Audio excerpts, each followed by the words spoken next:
Hello there, my name is ChrisTenarium and today we are playing Redacted Life. This is from KD133. She did Three Guys That Paint last Nanoreno and that shark game. You know, the one about dating a shark, which isn't quite about dating a shark at all. It's about two guys bonding over a shark. You know that one? Yeah, you know it, I'm fine. How much do I know about this game? Nothing. I don't even know what it's about. Should we do it? Let's do into it. I first realised that I was a character in a video game about 3 weeks ago. Okay, good start. First of all, what we need... Did I get one? Oh, I want to fucking turn up the text speed. Pointlessly low. I have no idea why. So we're a character stuck in a video game. Right. At first I noticed little things, glitches, things blinking in and out of existence. Like, little things. Oh yes, well, I was speaking to someone and they disappeared in front of my very eyes. And then I ordered pizza, and then the guy went to generate them, and then I got 9. Like, little things. Not very observant. Then I tried to remember things like how I met my girlfriend, Rebecca, where I was born, or either of my parents' names. I couldn't remember. So we're having an existential crisis. I could only remember as far back as a month ago.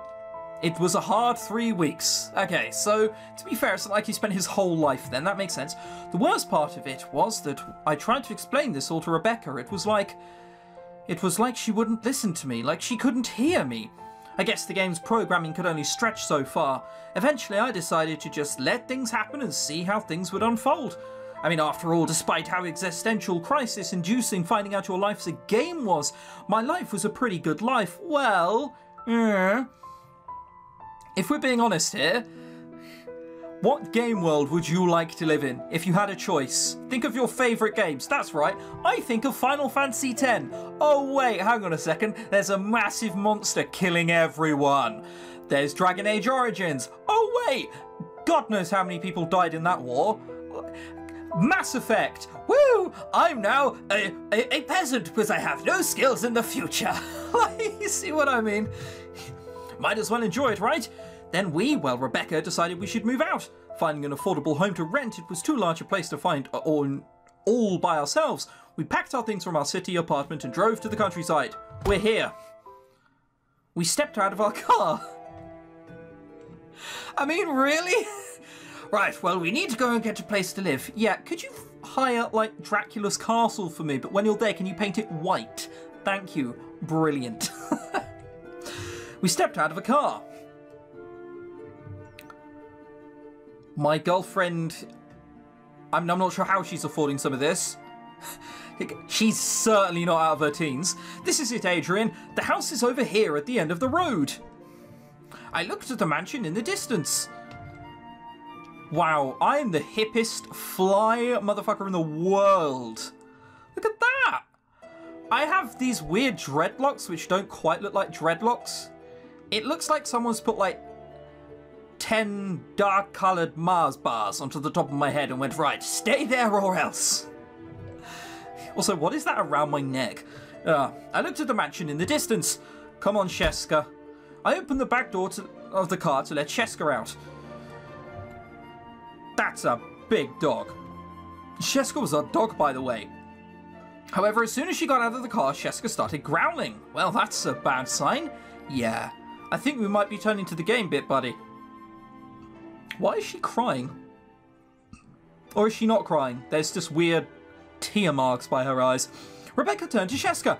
Oh, what's the matter, girl? Let's not cast assumptions. I held my tongue, but still, that can't be good. What could spook her like this? Never mind, let's go inside. Jesus Christ, no one's for cleaning, are they? Who's the previous owner? I looked around. And what's that painting? It's either the biggest bukkake or that guy's had a bad night out. Oh, I could see her from here that there was a study room that led to a massive grand ballroom. It was the kind of grand ballroom that I can imagine also doubling as a final boss arena. How do you know that? I thought you were a character in a... whatever. Very unusual furniture. Yeah, wooden and cobwebby aren't two things that quite go together. I stared at the weird painting of what I interpreted as 2 horses. 2 Yeah, that's a lot of convincing to convince me that that horse is a second horse. That is clearly throwing up, and it's just like a Cocoa Pop or something. The frame it was in looked like it had 4 sets of claws trying to rip the artwork open. Very unusual. I prefer to call it rustic charm. I love how old-timey this place looks. And there are literal cobwebs on the wall. We've sort of gone past rustic charm, haven't we? What? Scared? No? Well, I don't think something like this is going to jump up and shout a boogie woogie boo, but I still feel a huge amount of unease. That's a bad sign. Don't worry, I'll protect you from anything in this household. Rebecca started glitching out again. It happened from time to time. It was the first thing that made me realise I was in a game. It used to freak me out, but now the novelty's worn off. Or the shock's worn off, whatever you want to call it. It seemed like me acting out of character causes this. It's like Rebecca can't figure out how to react to me. Adrian, Earth to Adrian. I snapped out of it. Yeah, Rebecca? I said I'll protect you. Sure. I know you may be thinking, if we were moving into this house, why were we acting like we'd never set in this house before? Apparently, this is a world where you pay an estate agent a lot of money and just hope for the best. I love how he's aware of what it's like in the outside world, despite having no previous experience, but whatever. I mean, this doesn't seem like a Vic. Surely the estate agents are just going to build smaller and smaller houses and ask more and more money. Only the estate agents win in this scenario. God damn it. You just cross your fingers and wish really hard, and then magically find a beautiful house you can afford to lodge in. We're leaving this crazy house. A young couple came lumbering down the stairs. They were each carrying a suitcase.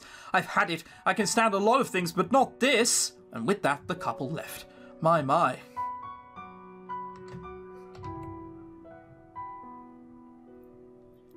Let's hope your parents buy you jumpers that are too big for you. A person whose gender was unclear to me approached us. They were wrapped up in several layers of winter clothing, despite the fact that it wasn't winter. It seems another family has left us, with another to replace them.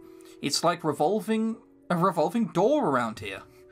Hello, my name's Turl. How are you? Their voice was also ambiguous, not just in terms of gender. The voice sounded young and ancient, childish yet wise, all at the same time. I'm Rebecca and this is Adrian. Why were those people leaving? Something about needing a hot chocolate, I think. They're scared of the spirit who dwells in this household. It's a terrible story, one fraught with tragedy. Could you not have just lied to me? You could have rolled a lie check. I'd have believed you even if I didn't roll high enough.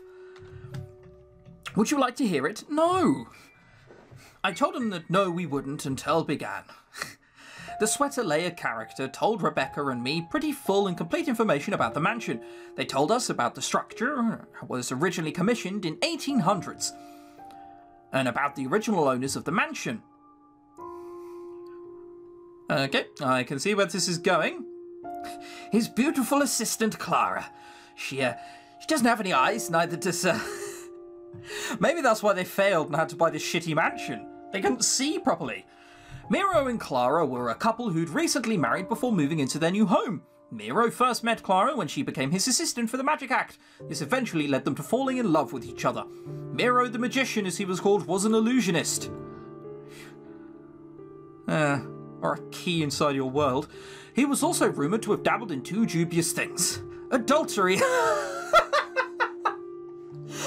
I said adultery before it came up. I didn't actually think that would be the thing. I thought it was going to be more like the dark arts and adultery. Though neither was ever proven public. That guy got 2 girls to go... Wow, he must have had a massive bank account.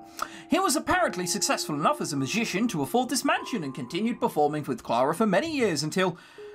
Because there's a sign, always an until with these stories, until... For some reason my mind kept wandering, but I did my best to stay focused to Turl's cliched story. That really was an awful picture frame. So what happened to the magician and his wife? They disappeared. Yeah, they disappeared to the Cayman Islands, and they enjoyed this wonderful thing called tax relief. I signed. I presume that means sighed. No one seemed to notice. Really, the magician disappeared. How ironic, very cute. They completely vanished. That must have gone down well with the audience. It wasn't a magic trick. They had vanished from their household without taking anything with them. She took me seriously. I could see that my sarcasm was once again wasted in this world. No, they became missing for several days. Eventually, Miro was found dead in the basement of this very mansion. His body was covered with long, deep slash marks like he'd been scratched to pieces by some sort of long-fingered animal. Look, if you sleep with Freddy Krueger, what do you expect? But his wife was never found. I think Clara knew that her husband had been cheating on her. Maybe when she found out, she confronted him with it. Maybe Miro kept a book filled with black magic and that had something to do with it. But I think something from very dark happened in the night they disappeared. And I believe that Clara's ghost still haunts this place to this day. It would explain all the strange things in this place, eerie noises, furniture rearranging itself after you leave the room. Then Turl suddenly stopped their history lecture. Do you believe in ghosts? Well, I mean, it doesn't matter what I answer here, does it really? I've never really thought of it seriously before, but no, I don't believe in ghosts, sorry. It's fine, no need to apologise to me. What about your Bew? What does he think? I don't know. How do you know all this? Yeah, he's just sitting there with a dictionary of their lives. I researched this mansion's history laboriously. Nothing to do with this time, that's why he looks so weird. I think it's important to know the history of a home that's managed to stick around for over 100 years. I mean, my family's house has been for 100 years. Whatever. It's just some shitty townhouse. We shouldn't go documenting it. But why are you still staying here if you believe there's a ghost? I've made this occupation of mine. In the past, I've proven to have a knack for solving ghosts' problems and helping them find peace. You're a ghost hunter? Not a hunter, my dear. I'd prefer to think of myself as a ghost whisperer. Right. I'd call you crazy, but good luck. Are there really enough ghosts in this world for you to do that? Well, you'd be surprised. But I also provide other services to people, living people, like Wiccan charms and divinations. I'll give your girlfriend a tarot reading if you like, free of charge. No. Oh, that sounds interesting. I've never had a tarot reading. After all he said, you're just going to be like, yeah, why not? Fuck it, what's the worst that could happen? Oh, boy. We're not saying anything against that, apparently. What's the betting this comes out bad? After clearing a space on one of the tables, Turl got Rebecca to shuffle the tarot deck. I looked at the book. This is nice music. Very fitting, which I can't say too often, weirdly. I look at a book, well, not with Katie's games, as in with visual novels in general. I looked at a bouquet of freshly cut flowers nearby. They were white lilies, because of course they would have been white lilies. The funeral flower, a symbol for death. Really? Right. Of course the game designer couldn't resist that. I love how he's sitting here all cynical, it's just like, yeah, sure it does. Like, he knows he's in a game, he knows that's probably real. Taking the cards from her, Turl took the top 5 cards off the deck, placing them face down in a formation on the table. This tarot card reading will be an interpretation of your future. They, meaning Turl, not Rebecca and Turl, slowly flipped over each card, revealing their illustrations. Ooh. She's not going to say she senses danger or anything cliche like that, is she? What's wrong, Turl? This looks bad. We've run out of alcohol! Oh, if only. Tell me, I want to know. Well, it's all up to interpretation, but... She pointed at the center card. Don't! Alright, first of all, why is that a drawing on a tarot card, really? Second of all, why is he wearing a pink dress? That's not up to us at all. She's wearing a baseball jacket. This card represents the Fool. Yeah, I can see that. It says the Fool. That's you. I tried not to smirk at her bad phrasing. No, absolutely no room for interpretation there. Luckily, Rebecca didn't seem to notice. The card in the centre represents the person this is going to happen to, and the Fool is usually the person who is both curious and lucky. Rebecca put her arm around mine and squeezed it. Well, I'm certainly lucky to have Adrian. You're going to go missing and die, aren't you? Yeah, and you. No matter what I may say about Rebecca, I really do care about her. But that's what makes this feeling in the back of my mind worse. card below represents a person who will be involved. This person represents determination and endurance, so a determined person. Good, okay, so Undertale's going to show up. Exactly! Someone who will keep going even in the face of adversity. This is such a beautiful card. Thank you, this is a custom tarot deck. A custom tarot deck! Sure, I had made especially for me. In my opinion, any tarot card are worth their weight in salt should get a custom tarot deck. Now let's see. The card at the top represents another person involved, specifically a woman, since this is an Empress card. We are a genius. Would that be me? Am I the woman? Since this is a tarot reading card of you, I'd actually interpret that woman as Clara. Good, so straight off that. The Magician's wife? I'm sure her ghost is here, and as long as you're in this house, you and her will be connected. The leftmost cards represents a past event.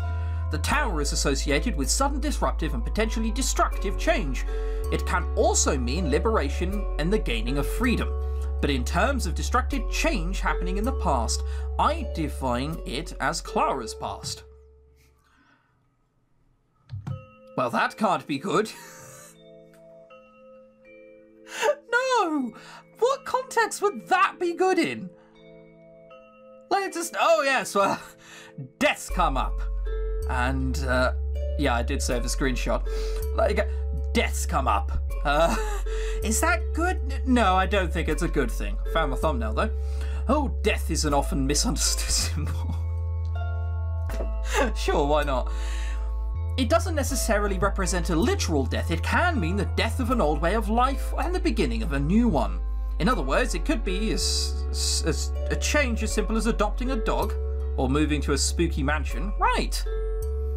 So to sum it all up, I believe that there's going to be strange changes coming soon in your life, something to do with this mansion's dark past. You'd best be careful.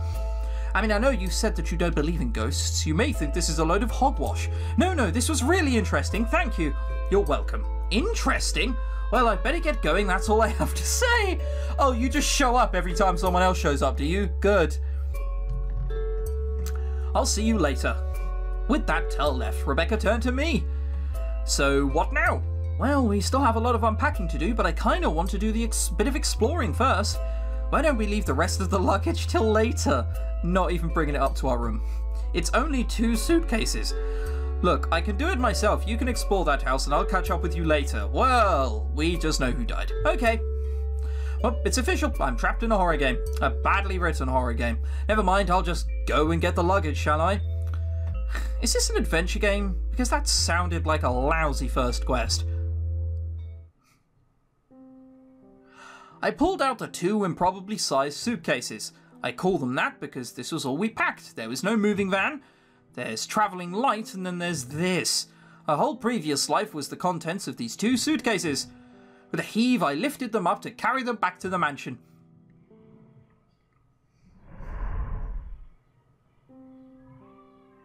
That was worrying. After about 5 years or so, I eventually finished my trek up the front path. Wow. We've only been in this world for a month, and now 5 years to take that. She's going to have died of old age by now. I eventually finished my trek up the front path and made it back to the house. I'll go put the luggage upstairs. No. Right in front of me was a ghost that looked like the woman from Miro's Magic Act poster. Hasn't aged one bit or possess a mouth either. Clara. Rebecca? That came out louder than I expected. Help! Adrian? Huh? What's wrong, Adrian? After I finished restarting my heart, I answered her. I saw a ghost. It was the ghost of a woman. I think she was the magician's wife. She relaxed and gave me a pitying look. Didn't you see it? Oh, Adrian, you probably just thought you saw some... Not even a corner of my eye. It's not like we're near a hallway or something. Like, this is the fucking entrance room. I mean, this drafty house. Yeah, drafty, sure. Oh, you're right, Rebecca. Drafts do get my imagination aflutter. Now, if that's everything, I'm going back to exploring the ground floor, okay? Just be careful, alright? I will. Just my luck. Just as Rebecca comes, the ghost vanishes. Before, I had wondered if the ghost was going to be real or someone in a mask. Either way, it would have been dangerous. But after that adventure, I knew that the ghost was real. Of course it was going to be real. You're in a bad game. But come on, at least they can code sprites. I had a feeling that Rebecca was safe from the ghost, well, as safe as she could be.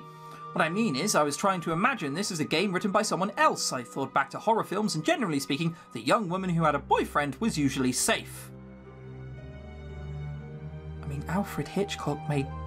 Sure, why not? Their boyfriend, on the other hand... I continued upstairs. It's gonna walk off on her own. Toys. No one's cleared out toys. We don't even have a baby. What, are we going to put the fucking dog there?